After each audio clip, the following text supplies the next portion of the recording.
Have you ever had one of those days? The kind where everything just seems to go wrong, and you feel like the whole world is against you? That was my day.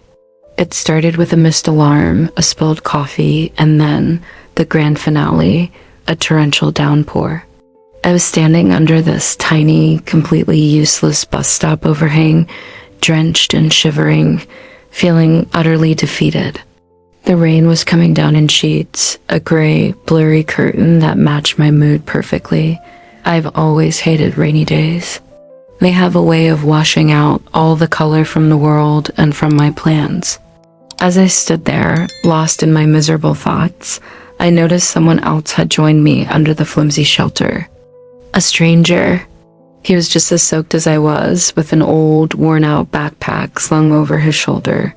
He looked a little lost, a little surprised by the sudden storm, just like me. He had these incredibly kind eyes and a slightly nervous smile. We stood in silence for what felt like an eternity, just the two of us and the relentless drumming of the rain on the pavement. The air was thick with that awkward, unspoken tension you only get between two strangers forced into close proximity. Just when I thought the silence would stretch on forever, he turned to me and said, with a little laugh in his voice, "I never thought waiting for a bus could feel this long." It was such a simple, throwaway comment, but it completely shattered the gloomy spell I was under. I laughed, a real, genuine laugh that surprised even me. And just like that, the barrier was broken. We started talking. First, about how ridiculous the weather was, then about the city, our jobs, our shared hatred for Mondays. It was incredible. The conversation just flowed, so easily and naturally, as if we were old friends catching up after years apart. We talked about everything and nothing, sharing little pieces of our lives with a complete stranger. When the bus finally rumbled to a stop in front of us, a strange feeling of disappointment washed over me. I didn't want it to end. The ride itself was short, but for those few minutes, sitting next to him, the noisy, crowded bus felt like our own private world.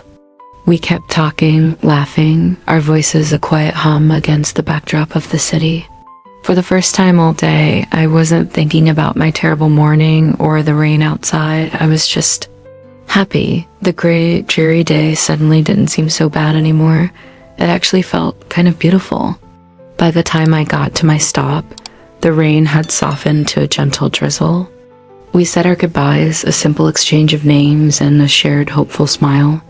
I had no idea if I would ever see him again. No number, no last name, just a first name and a memory. But as I walked the rest of the way home, a warmth spread through me that had nothing to do with my now dry coat. That brief, unexpected encounter had completely changed my day. It was a powerful reminder that sometimes the most beautiful moments in life aren't the ones we plan for. They're the little surprises, the random connections that find us when we least expect them, even on the stormiest of days. It makes you wonder, doesn't it? How many incredible people do we walk past every single day, never knowing the stories they hold? That one conversation reminded me to keep my heart open, because you never know when a simple hello to a stranger might just be the thing that changes everything. Thanks so much for listening to my story. If you've ever had a similar experience, I'd love to hear about it in the comments below. Don't forget to like and subscribe for more stories about the little moments that make life big. See you next time.